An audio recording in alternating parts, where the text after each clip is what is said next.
Good news, right? Ceasefire in Syria will help improve U.S. relations, U.S.-Russian relations. Well, just a reminder of our breaking news this hour. The US and Russia have proposed a joint ceasefire plan for Syria. It calls on the government and the rebels to end hostilities by February the 27th. And the ceasefire will not apply to Islamic State, Al-Nusra Front or other groups listed as terrorists by the UN Security Council. Both Russia and the US will continue their airstrikes against these militants, according to a statement by the US State Department. A special task force co-chaired by the US and Russia and under the auspices of the UN has been established to promote the ceasefire agreement. It will delineate the territory held by ISIL, Al-Nusra Front and other terrorist organisations. It will also ensure communication between parties involved in this agreement and resolve allegations of non-compliance. The news of the deal does follow a full day of talks between Russia's Foreign Minister and the US Secretary of State on a peace plan for Syria. It's not going to be a ceasefire. I'm sorry. They're just going to rearm, reinforce their little rebels. And everyone who's in the ISIS group will simply go over to the FSA. Everyone who's in the Al-Nusra will simply go over to the FSA. So there won't be anyone to bomb for the US and the Russians to jointly bomb. And if you don't believe me, this is from October of last year.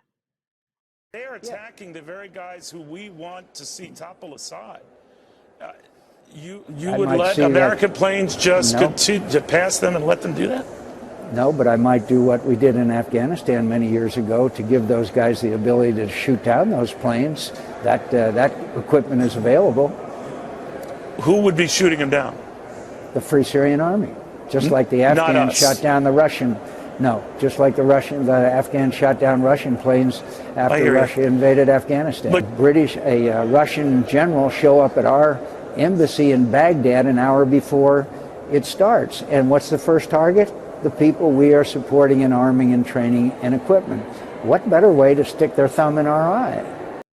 And again, from yesterday, as they're declaring the ceasefire, 22nd February 2016, you have the Saudi defense minister saying he's going to do what? In an interview to the German Spiegel Online, the Saudi Foreign Minister Adel Al-Jubeir said that the Saudis would provide the so-called moderate opposition in Syria with surface-to-air missiles. Al-Jubeir said that ground-to-air missiles would allow the moderate opposition to neutralize the helicopters and aircraft of the regime and thus change the balance of power, just like these missiles have changed the balance in Afghanistan.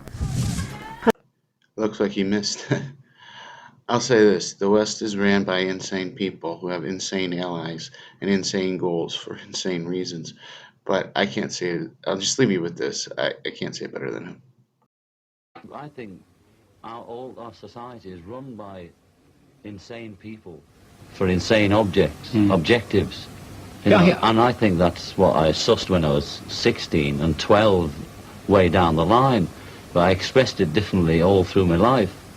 It's the same thing I'm expressing all the time. But now I can put it into that sentence that I think we're being run by maniacs for maniacal ends, you know.